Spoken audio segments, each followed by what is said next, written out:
Adisia One World Kalapatti. Premium villa plots with world-class amenities. நம்ம கோயம்புத்தூர்ல அதிசயம் நடக்கும் நிச்சயமா. நேர்களே, கர்நாடக மாநிலம் தர்மஸ்தலா விவகாரமானது கடந்த ஒரு மாதம் முழுக்கவே கனன்று கொண்டிருக்கிறது. ஜூலை 3ஆம் தேதி அதிகாரப்பூர்வமாக FIR அந்த முன்னாள் ஊழியர் தரப்புல இருந்து தாக்கல் செய்யப்பட்ட நிலையிலிருந்து அம்மாநிலத்தில் இது பேசு பொருளாகவும் விவாத பொருளாகவும் மாறியிருக்கிறது. ஆனா கர்நாடகா தாண்டி வெளிப்பகுதிகளுக்கு வெளிச்சம் வந்தது எப்போன்னு பார்க்கும்போது கடந்த ஜூலை 11ஆம் தேதி அங்க தர்மஸ்தலாவில் இருக்கக்கூடிய பெல்தங்கடி நீதிமன்றத்தில் ஆஜராகி அவர் வாக்குமூலம் அளித்த போதுதான் நீதிபதியை சந்திச்சு ஒரு ரகசிய வாக்குமூலம் பதிவு பண்ணியிருந்தார். அதுக்கப்புறம் வாக்குமூலம் அளித்தவருடைய பாதுகாப்பெல்லாம் உறுதி செய்யப்படணும் அப்படின்ற மாதிரியான விஷயங்கள்லாம் போலீஸ் தரப்புல இருந்து மேற்கொள்ளப்பட்டு வந்தது. இந்த நிலையில இந்த விவகாரம் குறித்து நம்ம பேசும்போது, குறிப்பாக ஊடகங்கள் பேசும்போது நிறைய கட்டுப்பாடுகள் இருந்து கொண்டே இருந்தன. இந்த தர்மஸ்தலாவில் நடக்கக்கூடிய அந்த மர்ம சம்பவங்கள் அப்படின்ட்டு பேசும்போது கோவில் நிர்வாகம் குறித்தோ இல்ல கோவிலை நிர்வகிப்பவர்கள் குறித்தோ வெளிப்படையாக பேசுவதற்கான பல்வேறு தடைகளும் இருந்தன. இந்த தடைகளை நீதிமன்றம் மூலமாவே அந்த கோவில் நிர்வாகமானது செயல்படுத்தி வந்தது. இன்னும் குறிப்பாக சொல்லணும்னா கடந்த பிப்ரவரி மாதம் தர்மஸ்தலால இது தொடர்பான ஒரு பேச்சு முதல்ல மகேஷ் திமரோடி என்ற நபரால் முன்னெடுக்கப்பட்ட போது மார்ச் முதல் வாரத்திலேயே கோவில் நிர்வாகம் தரப்புல இருந்து ஒரு ஸ்டே ஆர்டர் வாங்கிட்டாங்க. அதே மாதிரி இப்போ கடந்த 11ஆம் தேதி, அதாவது ஜூலை 11ஆம் தேதி அவர் வாக்குமூலம் அளித்த பிறகு பல்வேறு மாநிலங்கள் இருக்கக்கூடிய பல்வேறு தளங்களும் இந்த விவகாரம் குறித்து, தர்மஸ்தல விவகாரம் குறித்து பேசும்போது அதனை தொடர்ந்து தான் மறுபடியும் ஸ்டே ஆனது வாங்கப்பட்டது. அந்த ஸ்டேக்கு இன்னைக்கு ஒரு எண்டு கார்டு போடப்பட்டிருக்கு. தற்காலிகமாக தான் இந்த எண்டு கார்டும். அதை பற்றி தான் இந்த தொகுப்பில் நாம விரிவாக பார்க்க இருக்கிறோம். தர்மஸ்தலா மர்மங்கள் தொடர்ந்து கொண்டே இருக்கின்றன. ஆனால் ஊடக தடையை உடைத்திருக்கிறது உச்சநீதிமன்றம். ஒரு ரிலீஃப் கொடுத்திருக்காங்கன்னு தான் சொல்லணும். ஏன்னா அந்த அளவுக்கு ஒரு 335 நபர்கள் அந்த ஸ்டே ஆர்டரால் பாதிக்கப்பட்டிருந்தாங்க. அவங்களோட கான்டென்ட்ஸ் எல்லாம் பாதிக்கப்பட்டிருந்தது. இது எல்லாத்துக்கும் தற்பொழுது ஒரு விடிவு காலம் பிறந்திருக்கிறது உச்சநீதிமன்றத்துடைய இந்த தீர்ப்பால. ஆனா உச்சநீதிமன்றம் என்ன சொல்லியிருக்காங்கன்னா, மீண்டும் நீங்க ட்ரையல் கோர்ட்ல போய் விசாரணை நீதிமன்றத்தில் போய் மறுபடியும் நீங்க வழக்கு தொடர்ந்துக்கோங்க. உச்சநீதிமன்றம் தரப்புல இருந்து தடை விதிக்க முடியாது ஊடகங்களுக்கு அப்படின்ற ஒரு விஷயத்தை வலுவாக பதிவு பண்ணியிருக்காங்க. பேச்சு சுதந்திரத்திற்கு எதிரானது இந்த மாதிரியான தடை உத்தரவுகள் அப்படின்ற ஒரு விஷயத்தையும் தெளிவா பதிவு பண்ணியிருக்காங்க உச்சநீதிமன்ற நீதிபதிகள். சோ இந்த விவகாரத்தில் சூடுபிடித்த பிறகு முதலில் ஜூலை 18, 2025 பெங்களூரு செஷன்ஸ் நீதிமன்றத்தில் ஊடகங்கள் தர்மஸ்தலா கோவில் குறித்தும் அந்த விவகாரம் கோவில் நிர்வாகம் குறித்தும் அதை நிர்வகிப்பவர்கள் குறித்தும் அந்த குடும்பத்தார் குறித்தும் பேசுவதற்கு தடையானது விதிக்கப்படுகிறது. இந்த தடையை தொடர்ந்து தான் பார்த்தீங்கன்னா நிறைய தளங்கள் இந்த தொகுப்புகள் எல்லாம் டெலீட் பண்ணப்படுது. அந்த வகையில் யூடியூப் வீடியோக்கள் 4140 டெலீட் பண்ணப்படுது. ஃபேஸ்புக் பதிவுகள் 932 பதிவுகள் போது, இன்ஸ்டாகிராம் பதிவுகள் 3584, செய்தி தொகுப்புகள் நியூஸ் ஆர்டிகல்ஸ்னு வரக்கூடியது 108, ரெடிட் தளத்தில் இருக்கக்கூடிய பதிவுகள் 37, எக்ஸ்தல பதிவுகள் 41. இது எல்லாத்துக்குமே ஒரு எண்டு கார்டு போடப்பட்டது அந்த கேக் ஆர்டர் மூலமாக தான். ஜாண்டோ ஆர்டரும் போட்டிருந்ததுனால வரும் நாட்களிலும் பிற ஊடகத்தினரும் பேசக்கூடாது அப்படின்ற ஒரு விஷயத்தையுமே கூட இந்த தடை உத்தரவானது உறுதிப்படுத்தி இருந்தது. இந்த நிலையில அடுத்து என்னாச்சுன்னு நம்ம பார்க்கும்போது கடந்த ஆகஸ்ட் 1ஆம் தேதி இது தொடர்பான மேல்முறையீடு விசாரிச்ச கர்நாடக உயர்நீதிமன்றம் ஊடகங்களுக்கான தடையை நீக்கியது. ஊடகங்களுக்கு தடை விதிக்க முடியாதுன்னு கர்நாடக உயர்நீதிமன்றமும் சொல்லியது. அதனைத் தொடர்ந்து ஆகஸ்ட் 2ஆம் தேதி பெங்களூரு செஷன்ஸ் நீதிமன்றத்தில் இந்த வழக்கு தொடர்பாக பத்திரிகையாளர் நவீன் என்பவர் ஒரு கடிதத்தை தாக்கல் பண்றார். அதுல கான்ஃப்ளிக்ட் ஆஃப் இன்ட்ரெஸ்ட் அப்படின்ற ஒரு விஷயத்தை பதிவு பண்றார் இந்த விசாரணை நீதிபதி தொடர்பாக. சோ இந்த தடை உத்தரவு பிறப்பிச்ச நீதிபதியுடைய பின்னணி அப்படின்றது வெளிச்சத்திற்கு வந்தது. என்னன்னா, நீதிபதி விஜயகுமார் ராய் என்பவர் தான் இந்த வழக்கை செஷன்ஸ் கோர்ட்ல விசாரிச்சு இந்த தடை உத்தரவை ஜாண்டோ ஆர்டர் எல்லாம் பிறப்பிச்சவர். அவர் ஸ்ரீ மஞ்சுநாத சுவாமி கோவில் அறக்கட்டளை நடத்தக்கூடிய சட்டக்கல்லூரியின் முன்னாள் மாணவர் என்ற ஒரு விஷயத்தை அந்த கடிதத்தில் பத்திரிகையாளர் நவீன் பதிவு பண்ணியிருந்தார். அது மட்டும் இல்லாம இந்த அறக்கட்டளையை ரெப்ரசென்ட் பண்ணக்கூடிய ஒரு சட்ட நிறுவனத்திலும் இவர் கடந்த காலத்தில் பணியாற்றி இருக்கிறார். அதுக்கு அந்த மாதிரியான ஒரு ஒர்க் எக்ஸ்பீரியன்ஸ்ல வச்சுட்டு தான் தற்பொழுது இவர் நீதிபதியாக இருக்கிறார் அப்படின்ற ஒரு விஷயத்தை எல்லாம் அந்த லெட்டர்ல பதிவு பண்ணியிருந்தாங்க. ஸோ கான்ஃப்ளிக்ட் ஆஃப் இன்ட்ரெஸ்ட் அப்படின்னு வந்த உடனே நீதிபதி விஜயகுமார் ராய் என்ன பண்ணார்னா, இந்த வழக்கில இருந்து நான் விலகிக்கிறேன், வேற ஒரு நீதிபதி இதை விசாரிப்பாங்க அப்படின்னு பதிவு பண்ணிட்டு விலகிட்டார். இந்த கடிதத்திற்கு பிறகுதான் இந்த முடிவானது எடுக்கப்படுகிறது.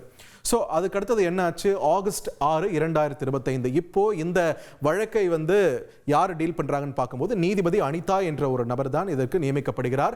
இந்த மனுவை தள்ளுபடி செய்தது பெங்களூரு செஷன்ஸ் நீதிமன்றம். நீதிபதி அனிதா இந்த வழக்கை இதை ஏற்றுக்கொள்ள முடியாது, மீடியாக்கெல்லாம் தடை போட முடியாதுன்னு சொல்லிட்டு அதை தள்ளுபடி பண்ணிட்டாங்க அந்த மனுவை. இந்த நிலையில மீடியாக்கு தடை விதிக்க வேண்டும் அப்படின்ற ஒரு கோரிக்கையோட உச்சநீதிமன்றத்திற்கு போனது கோவில் நிர்வாகம். அதுல தான் இன்னைக்கு ஆகஸ்ட் 8ஆம் தேதி ஊடகங்களுக்கு தடை விதிக்க உச்சநீதிமன்றம் மறுப்பு தெரிவித்திருக்கிறது. மீண்டும் விசாரணை நீதிமன்றத்துக்கே போங்க அப்படின்ற ஒரு அறிவுறுத்தலையும் வழங்கியிருக்கிறது. ஸோ இந்த இடைப்பட்ட காலத்தில் மீடியாக்களுக்கு இது இருந்த தடை, ஒரு ஹெசிடேஷன் இதெல்லாம் இருந்துட்டு இருந்தது இல்லையா, அதுக்கெல்லாம் ஒரு எண்டு கார்டு போட்டிருக்காங்க உச்சநீதிமன்றம். ஸோ இந்த நிலையில் இந்த வழக்கு தாக்கல் செய்தது யார் தரப்பிலிருந்து தாக்கல் செய்யப்பட்டது, இந்த கோவில் நிர்வாகம்னு சொல்கிறோம் இல்லையா, அந்த நிர்வாகம் யார் தலைமையில் நடந்து கொண்டிருக்கிறது அப்படின்ட்டு பார்க்கும்போது ஸ்ரீ மஞ்சுநாத சுவாமி கோவில் அறக்கட்டளை அது நடத்தக்கூடிய நிறுவனங்களுடைய செயலாளராக இருக்கக்கூடிய ஹர்ஷேந்திர குமார் என்பவர் தான். இவர் தரப்பிலிருந்து தான் இந்த வழக்குகளானது தாக்கல் செய்யப்பட்டது. இவர் தரப்பிலிருந்து தான் இந்த தடை உத்தரவுகள் எல்லாமே வாங்கப்பட்டது. ஸோ தற்பொழுது இவர் தான் மறுபடியுமே கூட இவருடைய தரப்பிலிருந்து தான் உச்சநீதிமன்றத்துக்கும் போனாங்க. அந்த உச்சநீதிமன்றத்தில் தான் தற்பொழுது இந்த கேக் ஆர்டர்னு சொல்லக்கூடிய அந்த தடை உத்தரவை குவாஷ் பண்ணிருக்காங்க, மறுத்திருக்காங்க. சோ இந்த கோவில் அப்போ இந்த நிர்வாகம் எப்படி செயல்படுது அப்படின்னு நம்ம கேட்கும்போது, தர்மஸ்தலா கோவில் அறக்கட்டளைன்றதை பொறுத்த வரைக்கும் ஏற்கனவே முன்னாடி தொகுப்புலாம் நம்ம சொல்லியிருக்கோம், இது அரசின் பொறுப்பில் இந்த கோவில் கிடையாது.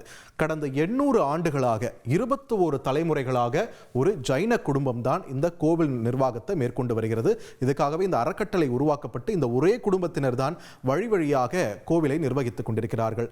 ஆரம்பத்தில் 800 ஆண்டுகளுக்கு முன்னாடி பீர்மன்னா பெர்கடே என்ற ஒரு நபர் மூலமா தான் இந்த கோவில் வெளிச்சத்திற்கு வந்தது. அவர் தான் இங்க பிரதிஷ்டை பண்ணி கோவில் பணிகளை துவக்கி வச்சவர்.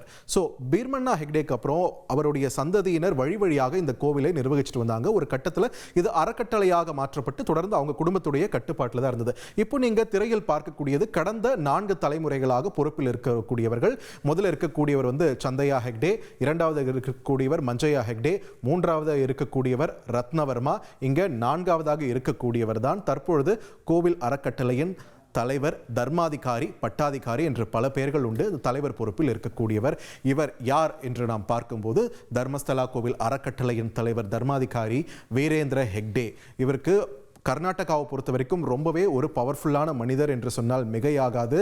நீங்க யூடியூப்லேயோ இல்லை வேறு தளங்கள்லையோ நிறைய பார்த்துருப்பீங்க. இவர் பாஜகவுக்கு நெருக்கமானவர்னு இருக்கும், காங்கிரஸுக்கு நெருக்கமானவர்னு இருக்கும், மஜதக்கு நெருக்கமானவர்னு இருக்கும், எல்லாருக்குமே நெருக்கமான ஒரு பிரபலமாகத்தான் இருக்கிறார் வீரேந்திர ஹெக்டே. அந்த பகுதியை பொறுத்த வரைக்கும் இந்த பவர் பாக்கெட் நம்ம சொல்கிறோம் இல்லையா, அந்த தர்மஸ்தலா சுற்றுவட்டார பகுதிகளில், இன்னும் சொல்ல போனால் துளுவ மக்கள் அதிகம் வசிக்கக்கூடிய பகுதிகளில் மிகவும் பவர்ஃபுல்லான ஒரு மனிதனாகத்தான் வீரேந்திர ஹெக்டே இருக்கிறார். இவருக்கு கர்நாடக ரத்னா என்ற ஒரு விருது வழங்கி கௌரவிக்கப்பட்டிருக்கிறார். அது மட்டும் இல்லாமல் பத்ம விபூஷன் விருதும் வழங்கப்பட்டிருக்கிறது. ராஜ்யசபா எம்பிக்கு குடியரசுத் தலைவர் ராம்நாத் கோவிந்தால் பரிந்துரைக்கப்பட்ட நபர்களில் இவரும் ஒருவர். இளையராஜா, PT உஷா, ராஜமௌலி அவர்களுடைய தந்தை விஜேந்திர பிரசாத் இவங்களுக்கெல்லாம் பரிந்துரைக்கப்பட்டாங்க இல்லையா, அவங்களோட சேர்த்து இவர் வீரேந்திர ஹெக்டேவுமே கூட அப்பொழுது ராஜ்யசபாக்கு பரிந்துரைக்கப்பட்ட ஒரு நபர். ஸோ இவர் ராஜ்யசபா எம்பி ஆனது ஒரு கட்சி சார்பு அப்படின்னு சொல்றது இங்க ஒரு எக்ஸாக்டான ஒரு தகவலா இருக்க முடியாது, அபிஷியலான ஒரு தகவலா நம்ம எடுத்துக்க முடியாது. குடியரசுத் தலைவருக்கான அதிகாரத்தின் கீழ் பரிந்துரைக்கக்கூடிய நபர்கள் பட்டியலில் தான் வீரேந்திர ஹெக்டே வருகிறார். ஸோ தற்பொழுது கோவில் நிர்வாகம் இவங்க தரப்பில் இருந்து தான் காலங்காலமாக செய்யப்பட்டு வருகிறது. இவங்களுக்கான கடமைகள் அப்படின்னு சொல்லிட்டு ஒரு 4 தானங்களை சொல்றாங்க. அது என்னன்னா அன்னதானம், அபயதானம், ஔஷத தானம், வித்யாதானம். அதாவது கல்வி, இருப்பிடம், மருந்து, அதுக்கப்புறம் சாப்பாடு. இந்த 4 விஷயத்தையும் சாத்தியப்படுத்தணும் அப்படின்றது தான் இந்த தர்மஸ்தல அறக்கட்டளையோட ஒரு நோக்கமாக வைத்து இவங்களுடைய குடும்பம் பணியாற்றிட்டு வருது.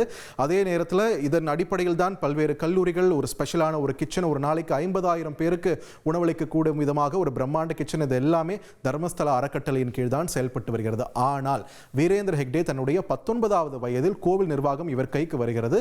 அதன் பிறகுதான் பிரச்சனைகள் ஆரம்பமாகின்றன அப்படின்ற ஒரு குற்றச்சாட்டுகள் தற்பொழுது முன்வைக்கப்படுகின்றன. இன்னும் சொல்லணும்னா ஒரு 4 பேரை பார்த்தோம் இல்லையா, அதுல 2வது இடத்துல மஞ்சையா இருந்தார். அவர் காலகட்டத்தில் தர்மஸ்தலா பெரும் அளவில் ஒரு அனைவரையுமே ஏற்றுக்கொள்ளக்கூடிய ஒரு இடமாக மாறியது அப்படின்னு ரொம்ப பெருமையா பேசுறாங்க. அப்படி இருக்கும்போது தற்பொழுது இவருடைய லெகசில இது ஒரு கருப்பு புள்ளியாக மாறி இருக்கிறது என்று சொன்னால் மிகையாகாது. இவ்வளவு குற்றச்சாட்டுகளையும் தற்பொழுது இவர் சந்திக்க வேண்டிய சூழல் இருக்கிறது. இதை எப்படி சந்திக்க போகிறார், இந்த விவகாரத்தை எப்படி இந்த அறக்கட்டளை நிர்வாகம் இவங்களுடைய குடும்பத்தினர் எப்படி எதிர்கொள்ள இருக்கிறது என்பது குறித்தெல்லாம் நமக்கு வரும் நாட்களில் தான் தெரிய வரும். Athisaya one world Kalapatti premium villa plots with world class amenities நம்ம கோயம்புத்தூர்ல. அதிசயம் நடக்கும் நிச்சயமா.